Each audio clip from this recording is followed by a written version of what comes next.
On April 17, 1964, a 19-year-old kid from East Boston stepped into the batter's box at Fenway Park for the first time in his life. It was his second major league game, his first at-bat in front of the hometown crowd.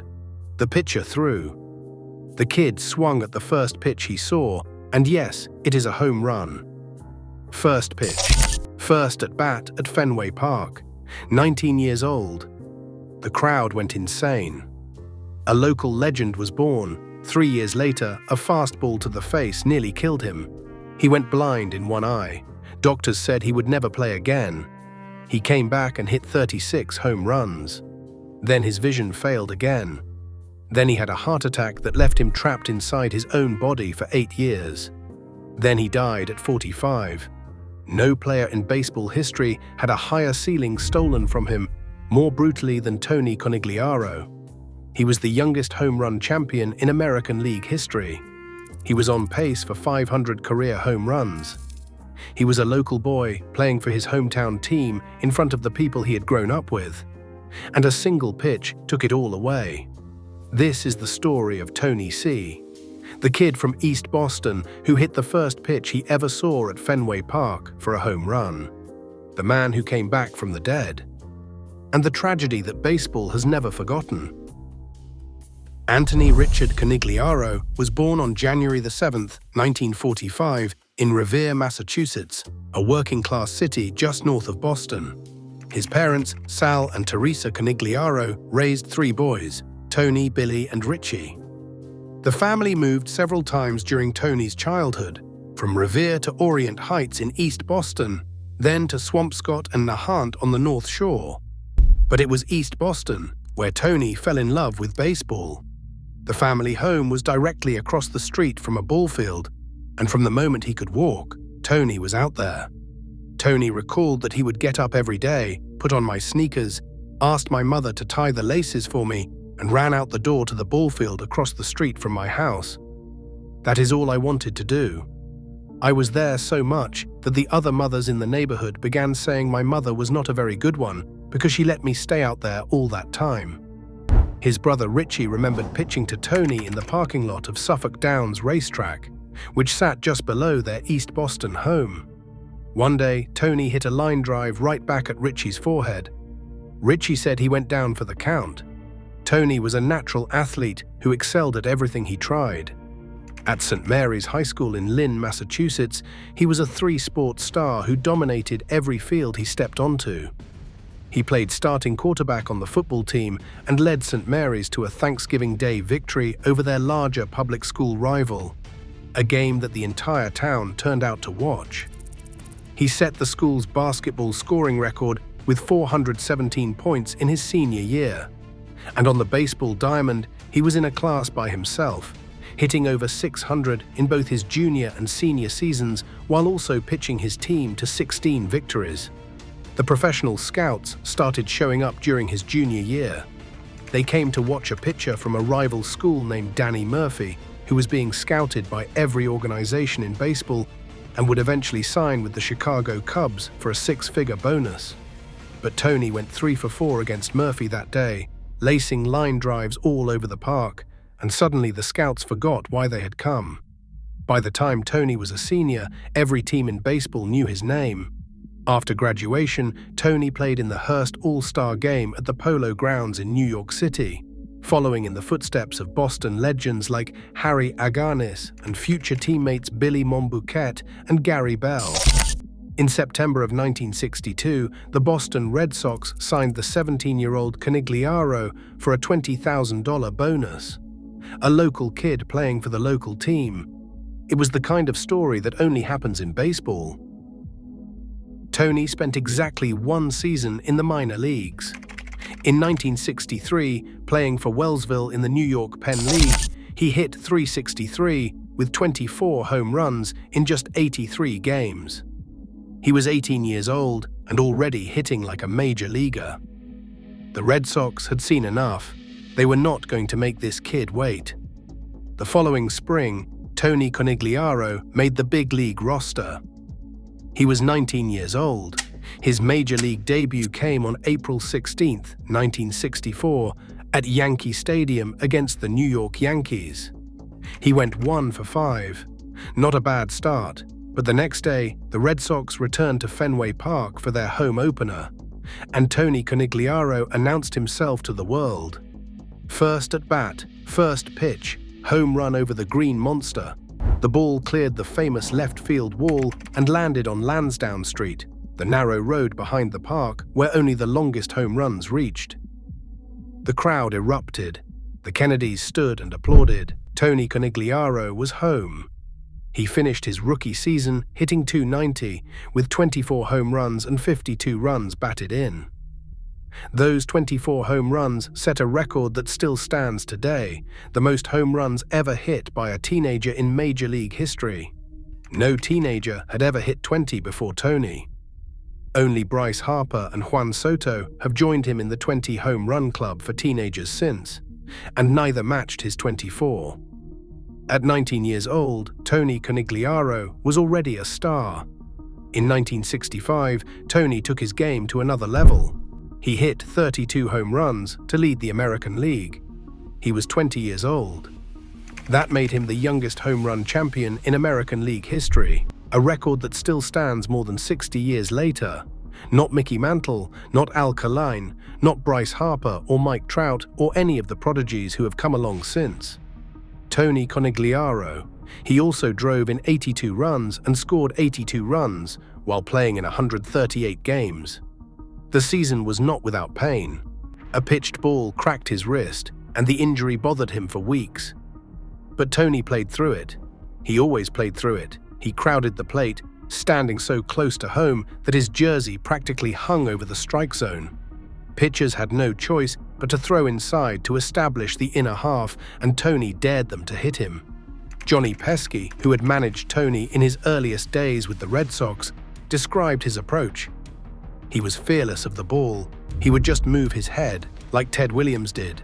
A ball up and in, Tony would just move his head. He thought the ball would never hit him. That fearlessness would cost him everything.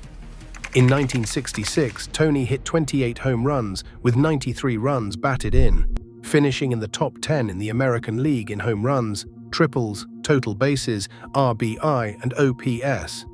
He played in 150 games, his highest total yet. He was 21 years old, already one of the most dangerous right-handed hitters in the American League. And the numbers were still climbing. Through 3 full seasons, he had 84 career home runs. The trajectory was unmistakable. If he stayed healthy, Tony Conigliaro was heading for the Hall of Fame. He was also a celebrity. Tony was young, handsome, and charismatic. A local boy with movie star looks and a personality that lit up every room he entered. He recorded an album of songs during the height of his popularity in 1965. He dated beauty queens and partied with models. He went on safari in Africa. He lived the kind of life that most 20-year-olds only dream about. He once got fined $1,000 for showing up to a game so hungover that he vomited into his own glove in right field. He paid the fine and kept living. Tony C. was more than a baseball player. He was a phenomenon. And Boston could not get enough of him. The 1967 season started with promise, but also with pain. During spring training, Tony was hit by a fastball that caused a hairline fracture. He also hurt his back. The injuries slowed his start. He did not hit his 3rd home run until June 11th. But as the summer heated up, so did Tony Conigliaro. The Red Sox, a franchise that had not won a pennant since 1946 and had finished 9th the year before, were suddenly competitive. Manager Dick Williams had transformed the clubhouse, demanding discipline and accountability from players who had grown comfortable losing. The team was in the middle of what would become known as the impossible dream season, a magical summer when 4 teams fought for the pennant and all of New England fell in love with baseball again. Tony was having another excellent year despite the slow start. He was selected to his first All-Star team, named the starting right fielder for the American League. On July 23rd, during the first game of a doubleheader in Cleveland, he hit his 100th career home run. At 22 years and 197 days old, he was the youngest American League player to ever reach 100 home runs and the second youngest in all of Major League history behind only Mel Ott, who had done it with the New York Giants in the 1920s. At the time of his 100th home run, Tony was hitting .287 with 20 home runs and 67 runs batted in through 95 games. The future seemed limitless. Tony Conigliaro had the world on a string. Then came August 18th, 1967. The night that changed everything. The Red Sox were playing the California Angels at Fenway Park. Boston was in the thick of the pennant race, sitting just 3.5 games behind the first-place Minnesota Twins. Every game mattered. Every at-bat felt enormous. The pennant, which had seemed like a fantasy in April, was suddenly within reach. In the bottom of the fourth inning, Tony stepped into the batter's box against Jack Hamilton, a hard-throwing right-hander who entered the game with an 8-2 record and a 2.77 earned run average. Hamilton was not a headhunter. In his 8-year Major League career, he hit just 13 batters. Tony Conigliaro would be the last batter he ever hit. There had been speculation that Hamilton threw a spitball or a greaseball, a pitch that had been illegally doctored with a foreign substance. Some Red Sox players believed that was exactly what happened, that Hamilton loaded the ball with something that caused it to sail further inside than he intended. Hamilton denied it for the rest of his life. The truth will never be known. What is known is what happened next. Hamilton's first pitch came in high and tight. Tony was crowding the plate, as he always did. He tried to jerk his head back, and the movement was so violent that his batting helmet flew off just before the ball arrived. It was not enough. The pitch struck him directly on the left cheekbone, just below his eye, just missing his temple by millimeters. The sound was sickening. Everyone at Fenway Park heard it, not the crack of a bat hitting a ball, but a dull, wet thud that made people in the front rows turn away. Tony crumpled to the ground immediately, his hands clawing at his face. Blood poured from his nose and mouth. His left eye had already begun to swell shut. Teammates rushed to the plate. Catcher Russ Gibson knelt beside him. The crowd went silent. Fenway Park, one of the loudest stadiums in baseball, was suddenly a cathedral. Tony described what happened next in agonizing detail. There was this tremendous ringing noise, he wrote. I could not stand it, just a loud shriek all over me. I was trying to find some place in my mouth where I could get air through, but I could not breathe. I kept saying to myself, "Oh God, let me breathe." I did not think about my future in baseball. As he lay in the dirt at home plate, bleeding and struggling to breathe, unable to see out of his left eye, Tony prayed, "God, please, please do not let me die right here in the dirt at home plate at Fenway Park." He was carried off the field on a stretcher. The game continued. Jose Tartabull Pinch ran for Tony. Rico Petrocelli tripled to drive in the go-ahead run. The Red Sox won 3-2. Life went on, but not for Tony Conigliaro, not the way it was supposed to. He did not die, but the damage was catastrophic. The ball fractured his left cheekbone in a linear pattern. It dislocated his jaw. Most devastatingly, it severely damaged the retina of his left eye. His vision dropped to 20/300. He suffered stabbing headaches that would not go away. The batting helmet he had been wearing did not have a protective ear flap, the kind that covers the side of the face exposed to the pitcher. In 1967, no helmets had ear flaps. They were simple hard shells that covered the top of the head but left the temples, cheekbones, and jaw completely exposed. Tony Conigliaro's beanie became one of the primary reasons baseball eventually adopted the ear flap helmet as standard equipment. The change came too late for Tony. He missed the rest of the 1967 season. The Red Sox, fueled by Carl Yastrzemski's Triple Crown performance, mounted one of the most thrilling pennant races in baseball history. 4 teams were separated by a single game entering the final weekend. On the last day of the season, Jim Lonborg pitched a complete game victory over the Minnesota Twins on 3 days' rest, while the Detroit Tigers lost their second game of a doubleheader to the California Angels. The Red Sox won the American League pennant for the first time since 1946. Fenway Park erupted. Thousands of fans poured onto the field. They went to the World Series without Tony C and lost to the St. Louis Cardinals in 7 games. Bob Gibson dominated the series, winning 3 games for St. Louis. Tony watched from the sidelines, his left eye still damaged, wondering if he would ever see a fastball clearly again, let alone hit one. The impossible dream season had ended. For the Red Sox, it was a triumph. For Tony Conigliaro, it was a reminder of everything he had lost. He missed the entire 1968 season as well. The cyst caused by the beaning had created a hole in his retina. He had no depth perception, he could not track the ball, he could not judge distances. A fly ball coming toward him looked the same at 50 feet as it did at 200. A fastball coming out of a pitcher's hand was a blur that arrived before he could react. Doctors told him his career was over. He was 23 years old, sitting at home while his teammates played without him. Watching baseball on a television screen, he could barely see clearly. Tony refused to accept it. During the winter of 1968, something remarkable happened.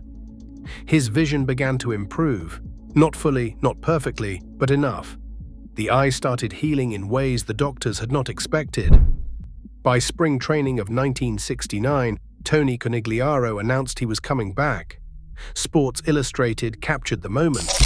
1 year ago, he was legally blind in his left eye. His spectacularly precocious career seemed over. But last month, when he arrived at the Boston Red Sox spring training camp, his sight miraculously had returned, and Tony Conigliaro was embarking on a comeback at the age of 24. The comeback began on April 8, 1969, opening day in Baltimore against the Orioles.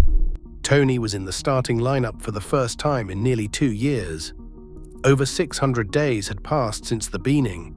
He had spent those days in darkness, uncertainty, and fear. He had visited doctors who told him his career was over.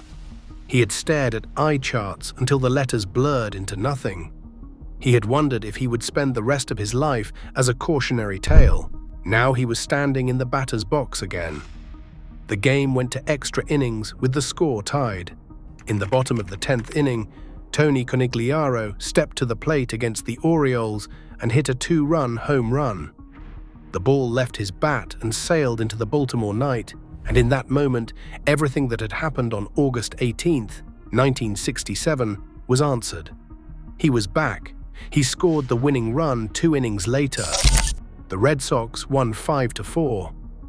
In living rooms across New England, Red Sox fans who had watched Tony get carried off the field on a stretcher 2 years earlier sat in stunned, tearful silence. He played 141 games that season, hitting .255 with 20 home runs and 82 runs batted in. He won the Comeback Player of the Year award. Teammates who had watched him struggle through the dark months of rehabilitation embraced him like a brother returned from war. It was one of the most inspiring stories in baseball history. The kid who had been left for dead on the dirt at home plate had returned from a place where doctors said no one comes back from. Then, in 1970, Tony Conigliaro had the best season of his career. He hit .266 with 36 home runs and 116 runs batted in, both career highs.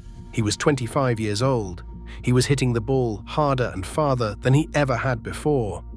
The numbers were better than anything he had produced before the beaning. It was as if the injury had never happened. His brother Billy was now playing in the Red Sox outfield alongside him. Billy had made the big league club in 1969, and by 1970, the two Conigliaro brothers formed one of the most popular sibling combinations in baseball history. They arrived at the ballpark together, they stretched together, they shagged fly balls during batting practice together.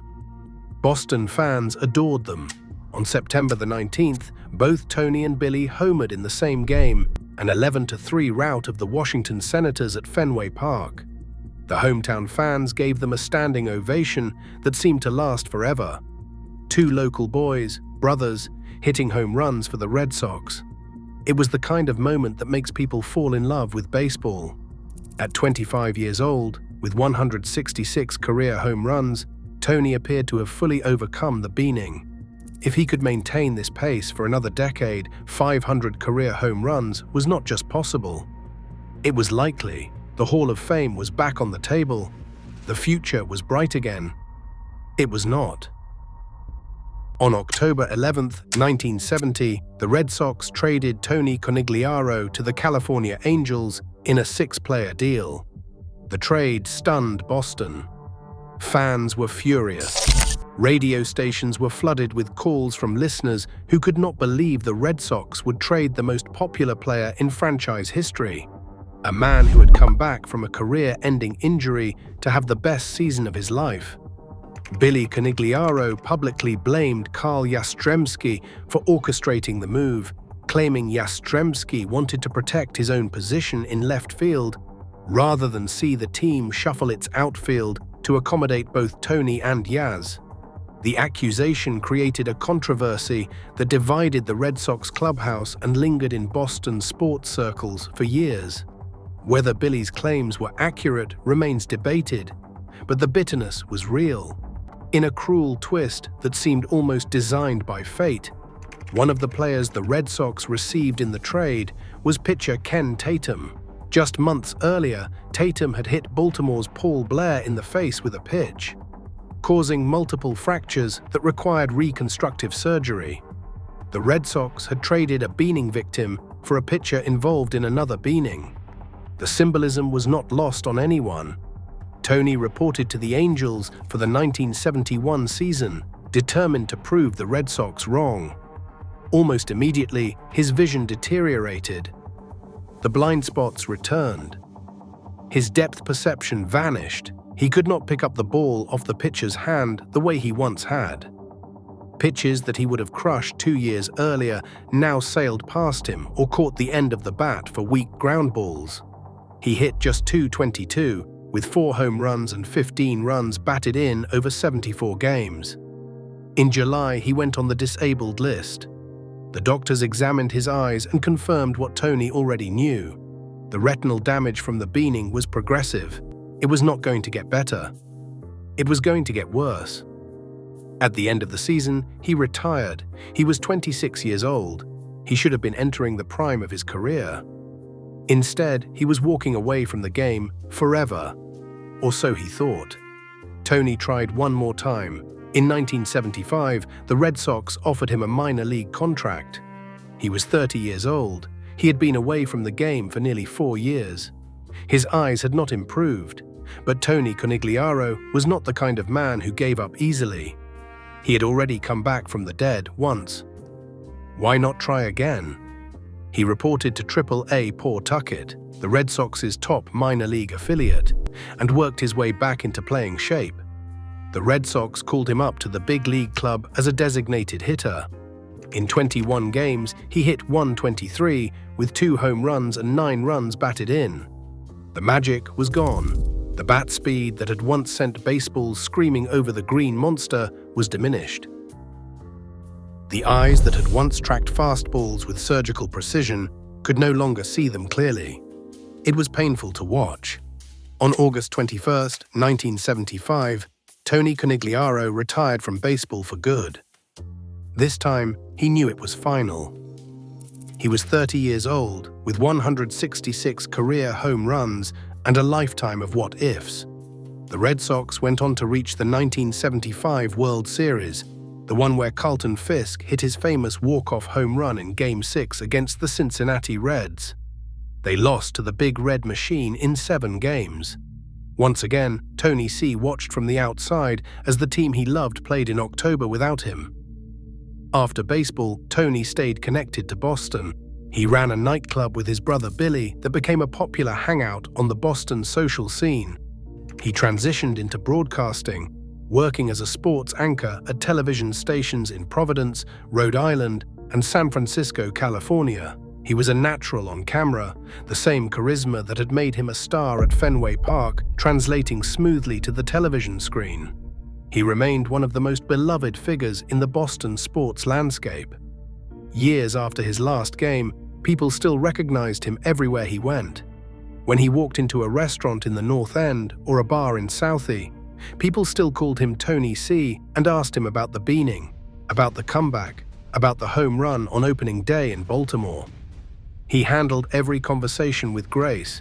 He never seemed bitter about what had happened, at least not publicly. In early January of 1982, Tony interviewed for a broadcasting job at Channel 38, the television station that carried Red Sox games. The position had opened up because Ken Harrelson was leaving. Harrelson, the same player who had replaced Tony in right field 15 years earlier after the beaning. The symmetry was almost too perfect. Tony was going to replace the man who had replaced him. He was going to come home one more time. He called his family and told them the interview had gone well. He was excited about the future. For the first time in years, everything seemed to be falling into place. On January the 9th, 1982, 4 days before his 37th birthday, Tony was being driven to Logan Airport by his brother Billy. They were heading home after the interview. Tony was in good spirits. In the car, without warning, Tony slumped over. Billy looked at his brother and knew immediately that something was terribly wrong. Tony's face had gone pale. He was not breathing. Billy raced to Massachusetts General Hospital. Paramedics worked frantically to revive Tony. His heart had stopped for several minutes. By the time it started beating again, oxygen deprivation had caused massive damage. Tony had suffered a heart attack followed by a stroke. The stroke destroyed large portions of his brain. He lapsed into a coma. The news spread across Boston like a shockwave. Tony C, the kid who had survived the beaning, the kid who had come back from the dead once already, was fighting for his life again. When he finally emerged from the coma, weeks later, he was not the same person. The heart attack had left him in a severely impaired state, unable to walk, unable to talk, unable to feed himself, unable to recognize the people who loved him. The young man who had once launched baseballs over the Green Monster and recorded pop albums and dated beauty queens was now completely dependent on others for every basic function of life. Tony's parents and brother Billy cared for him for the next 8 years. They moved him into their home. They bathed him. They fed him. They turned him to prevent bed sores. They talked to him every day, hoping that somewhere deep inside the damaged brain, the Tony they knew could still hear them. The Boston sports community rallied around the family, raising money and offering support, organizing benefit dinners and golf tournaments. But there was nothing anyone could do to bring Tony back. The damage was permanent. The man who had feared dying in the dirt at home plate was now trapped in a body that could no longer function. On February 24, 1990, Tony Conigliaro died of pneumonia and kidney failure at Salem Hospital. He was 45 years old. He had spent the last 8 years of his life in a condition that no family should ever have to witness. His parents, who had watched their son hit home runs at Fenway Park as a teenager, had spent nearly a decade caring for a man who could no longer recognize them. The Red Sox wore black armbands that season in his honor.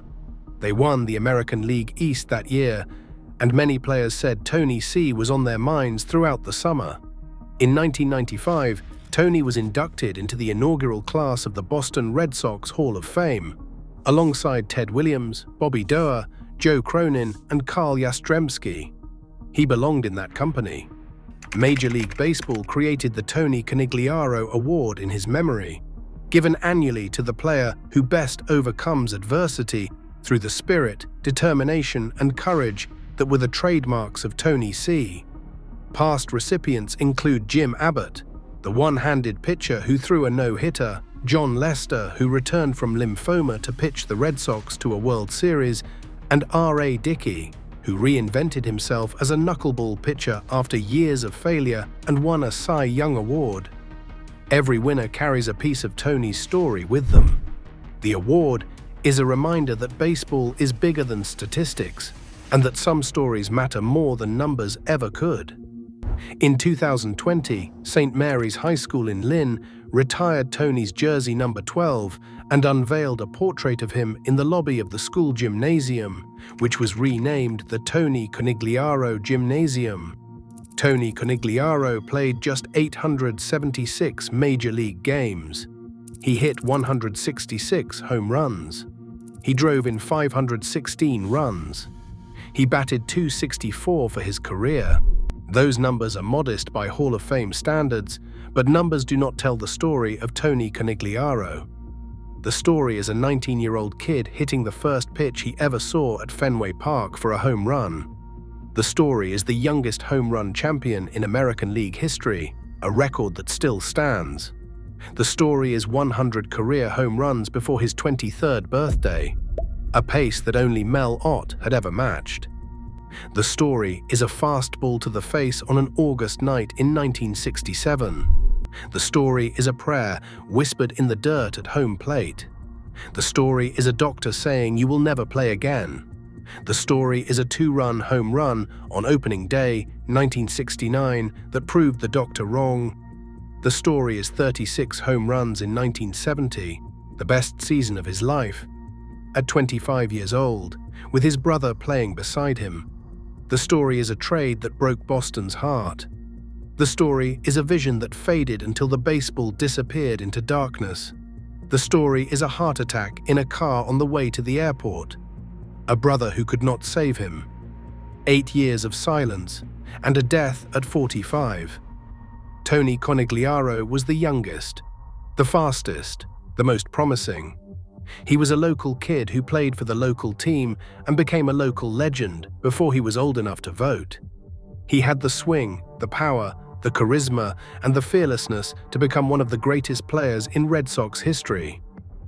Instead, he became the most tragic, and every year, when Major League Baseball gives out the Tony Conigliaro Award, it is a reminder of what he overcame, what he lost, and what he might have been.